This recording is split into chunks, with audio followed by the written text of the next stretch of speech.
Hello YouTube, welcome back to the channel. So here's our next episode in our continuing series of looking back at some old Beckett issues. Now we're going to skip ahead quite a bit, and one thing I'll let you know and something I mentioned on the channel is that we will backtrack. I just don't have a couple of the issues in between, and I'll see if at the upcoming Toronto Expo I'm able to get my hands on a few. But what I probably will do is as I record a few more of these issues, I may, number one, I'll record some of the ones previously so that we can get back up to going chronologically. And then at the same time, I'm also going to create a playlist. If any of you want to follow through it, then the playlist will probably be chronological. So that should help somebody coming into this later on. But we're going to skip ahead. We went from 1992, and the next issue that I have here is a Ken Griffey Jr. cover, and this is from August of 1997. So obviously a lot of things have changed. The design of the magazine has changed, a lot of the philosophies changed, and one of the key things is that a lot of stuff happened. After the 1992 issue, you've got other products that would come out, like 1993 Topps Finest, which was a very big brand that came out with the super premium side of things. The rise of those. The whole baseball player strike in 1994 would have a major impact on a lot of things that happened. So there's a lot of very momentous things that I definitely want to go back and look at, especially through some of these issues. But for now, we're going to skip ahead towards August 1997. A lot of things have certainly happened between now and then, but it is interesting to see where things stood at that time. I will also look at a couple of the cards that I've looked at in some of the previous issues, and I will also look at a few others that obviously will be in this issue that wouldn't have been available in the previous, because when we go backwards and go and check out some of those other cards, we'll be able to take a look at the development, the price changes in those cards as well. But we'll definitely go into it. So at this point, Ken Griffey Jr. is still kind of at the peak of his powers. 1997, 1998, even 1996. There's a lot going on with Jr., and he's obviously still a major star in the game. He's still playing for Seattle. So we're going to take a look at here. One of the big things, we got first pricing at 97 Topps Chrome and Select. We've got talking about Griffey Jr., of course, and then we're talking about the 18th National leading into this one. So let's move forward. And you can see already right there. So the first thing we've got is a Donruss ad here talking about Jackie Robinson, which is great. And now we're going to skip ahead. We've got a couple of different things, the whole table of contents here. Now, one of the big notable things here, if you look at the ad over on the right here, is that you've got Kenny Lofton and Mike Piazza. But specifically, to get all the shots and stats, you got to get the cards. And this is actually an ad from multiple. So you've got Donruss, Fleer Skybox, Pinnacle, Topps, and Upper Deck.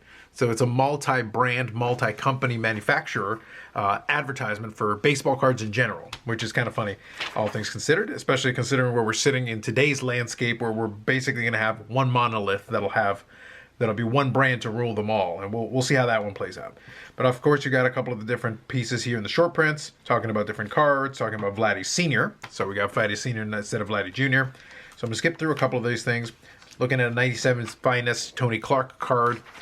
They did focus on feature on certain cards and things of that sort. Now looking over here, you've got a quote from Roger Clemens, and it's actually kind of funny in context of what would happen later. At this point, Roger Clemens had actually gone over to the Toronto Blue Jays, where he would have back-to-back Cy Young seasons. But specifically talking about getting a scoop of mountain dirt from Yankee Stadium of his 200th career win.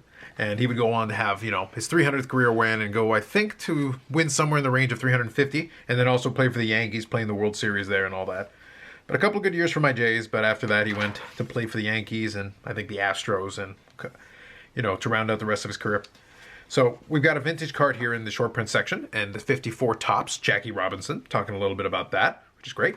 And then obviously in this section you could write in and tell them about the best pack you ever pulled. So it gives some stories that would be pulled in a lot of this. Now, one other thing I'll include here on the left side is we've actually got an ad from Denny's for their hologram card, if you guys remember those, which is interesting. Now, over here, we've got a feature that would be included a lot more later on around this time, is the Buy the Box, where they would actually have, Beckett would be issued a box that they would open up and then kind of give you the breakdown of it. Today, you can just go on YouTube and see a ton of box breaks, but at the time, this was the way that people got a lot of that information. You can see how many cards per pack, how many packs per box, the percentage of the set complete in terms of how many base cards you got, how many extras, and then also if there were any inserts pulled and the odds and ratios. So you can see there that they pulled one of the Ray parallels. They don't tell you which one, but they do tell you it's 1 in 35 packs, 6 boss cards, super boss cards, 1, fast track 2, 1 in 24 packs, no rave reviews, 1 icons, 1 in 36, and no emerald autograph redemptions. So it's kind of interesting to have that breakdown. Now scrolling ahead, we've got a lot more going on here with the short prints. The short print section is kind of extensive in this one. And then here we've got an ad for Fleer advertising that they've got Alex Rodriguez, which obviously, as he was starting to develop into his own stardom, Seattle's future at that time could look kind of bright until obviously things change. And then it would be years still ahead before you would get Ichiro. Now here, funny enough, was a little section here talking about different cards where there was another player in the background. And these are kind of, I call cameos myself, is kind of the term I use for them. But there was a whole article showing some different ones and talking about that, which is great. One of these ads for one of these Stein companies, a lot of these little trinkets that would be included in it. And here is the first time in this series. And as I said, we will backtrack. So probably if you watch it in sequential order, you'll see this again later on. You've got the Super Collector, where you've got an article talking about some kind of a collector, usually for a team or for an individual player, giving some highlights of the collection and some cards.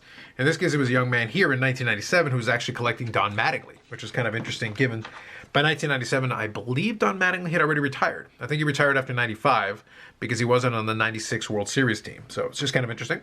There you go. You got the image there of the bedroom with the different cards. And then you've got talking about some of the favorite cards and giving some of the profile information. So that was the Super Collector series that would become a big thing for a while. And if you think about Super Collectors today, it is kind of interesting that that was featured at that time. That's where the whole term, the Super Collector thing, came into play. So here is one relating to getting different ways of getting a Major League autograph. Here's another ad talking for 1997 Upper Deck. Looking at that for the Series 2 baseball. And there's Griffey again.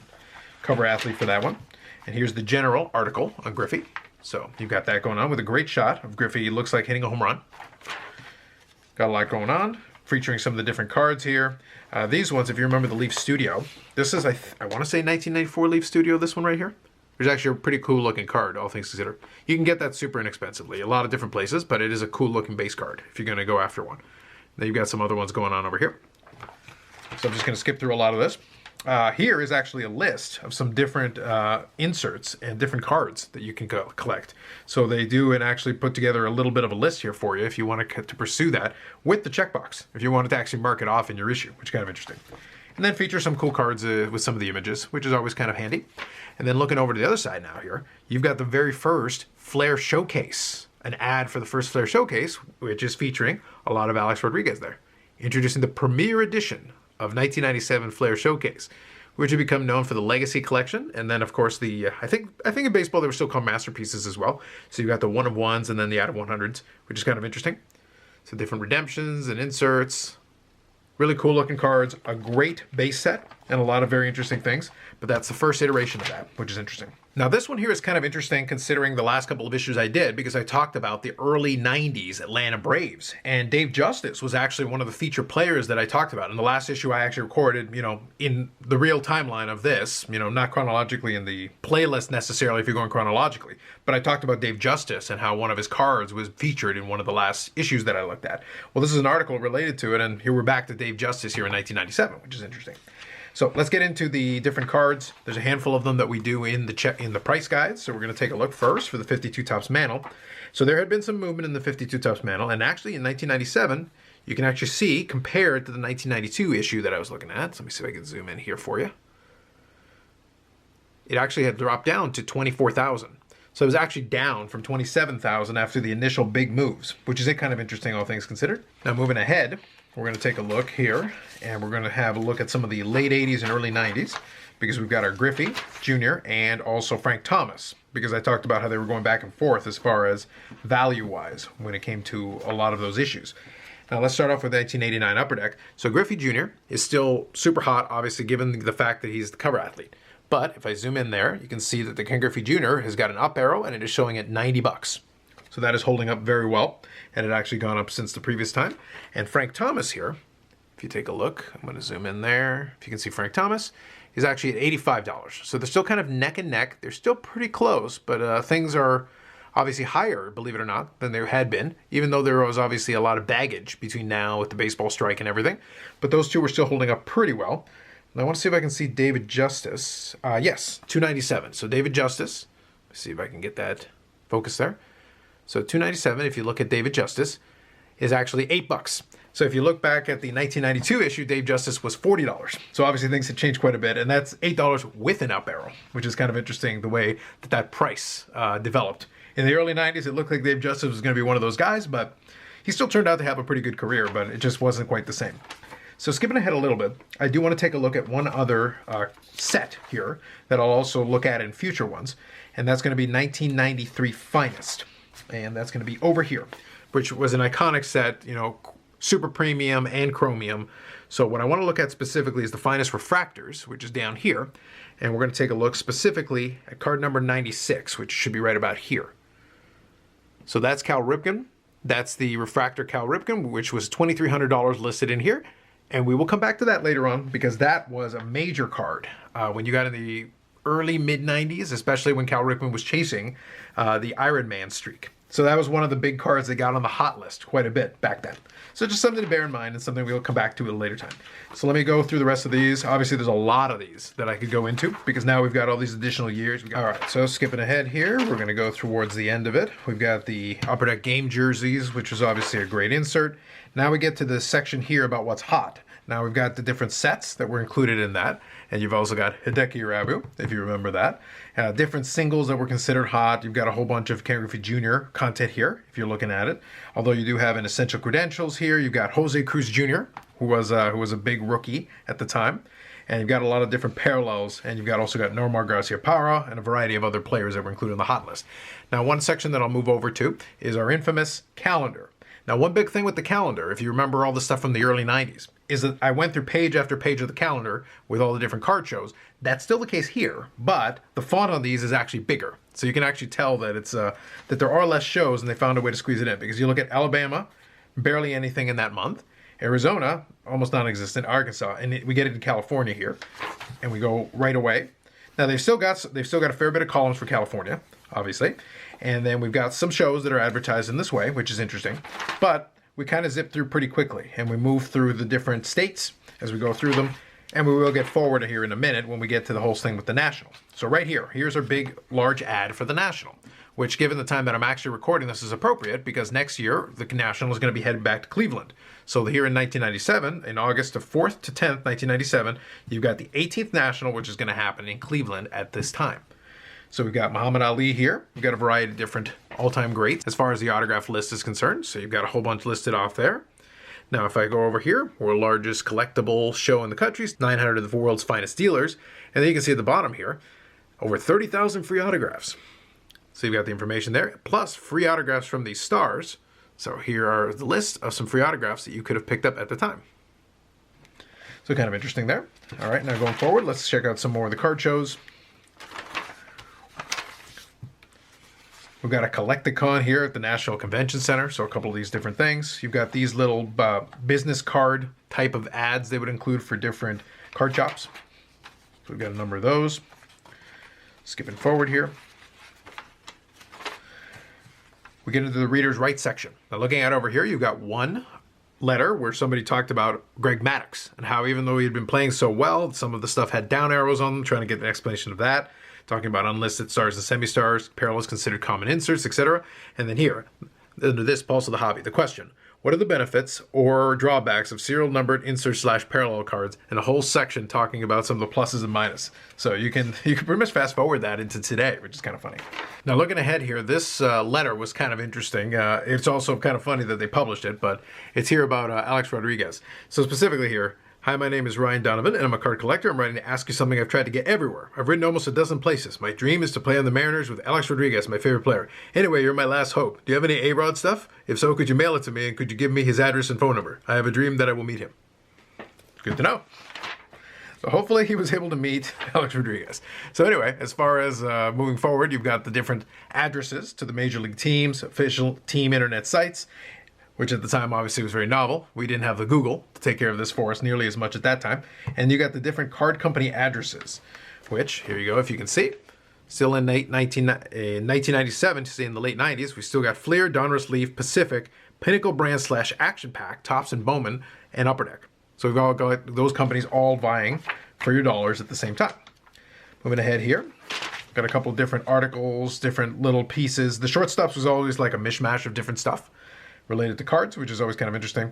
We got a pretty cool Pacific insert card here for King Griffey, which is great. Now this one here is kind of an interesting ad. So first it starts off with Mom threw your cards out, and then it talks about different Mickey Mantle cards here. And it says they're back. 1951 to 1969 vintage card per pack, plus new Mickey Mantle trading cards. The Mickey Mantle shoebox collection. So effectively a new set of cards, but to go along with the vintage card included. So they combined kind of a newer set design with a repack product, which is kind of interesting, I guess. So there you go, even in the late 90s. And then we had this Ask the Doctor column that was included for, I don't remember how long, but it was included for a while. And asking about questions like, Dear Dr. Ding, what would happen if you played a baseball game with a protected card inside of one cleat and an unprotected card inside of another? Hashtag science. So very important questions that must be asked for science. So that was included in there. And here's an article talking about Cal Ripken Jr. So we'll come back to that. I believe this was just a interview with Cal Ripken Jr. talking about different aspects of collecting autographs and a variety of things. Great. We got some more Pacific content included over here, which is great. Then we got Pinnacle with an ad here. So you can see a lot of the card manufacturers had their own ads. So demand, supply, Pinnacle, guaranteed scarce. So that was their tagline at the time. Moving forward. We got another little comic here. And this article is related to talking about Cleveland. Let's see if I can get that to focus. There we go. And this article is talking about the 18th National, which is going to be in Cleveland, giving some tips and some information, kind of playing off of what we talked about a little earlier. So working on with that. And just finishing up towards the tail end, here's the conclusion of the article. We've got another one of these deals where you can make your own baseball card. Again, it's 1997, so you got to remember, you got to have it, and you can put it, you got your floppy disk there in order to work on the computer and create your own card. Now, this article is kind of funny, all things considered. It's effectively an article talking about going to the ballpark and getting the free swag and talking about different kinds of things that you can get in promos and things going to the ballpark. So, yeah, a whole article written on that, talking about the magnetic schedules, variety of different giveaways, and all kinds of things. We got another ad over here for Fleer. Finishing up here, the giveaways, and talking about this one here, the Fleer Collector Update, which is an ad for Fleer, but it's an ad for Fleer that includes information about some upcoming series, including the basketball series. So it's not just for the baseball. We got 1997 Fleer Ultra Series 2, and then, again, the 1997 Premier Edition of Flair Showcase, which is a big deal. And it also includes the odds and ratios for the different inserts in there. Hopefully you can see that. Should be all right. So there you go. Including, like I said, the Legacy Collection. And it includes the base set size and the release date, which was July 9th, 1997. So there you go. Moving ahead, we've got this last one here, including, oh, this is actually a good one. So this was a little article here, bucking the trend. The dollar baseball pack is disappearing from the hobby landscape. So you've got an article lamenting the end of the 99-cent pack. Just think about it. There you go. That was the end. The $1 baseball card pack was coming to an end, and here it is. But you still had Score for 99 cents at that time. So there you go. 1997, you still had Score. All right, another ad here. And then we finish up here with the Fleer $1 Million Moments. So this was kind of I think it was a giveaway, if memory serves me. So you got a multi-sport little set going in there. And in the back, you've got David Justice. As I mentioned, David Justice making a little bit of a comeback there. And you can see him there with the Cleveland Indians on the back cover.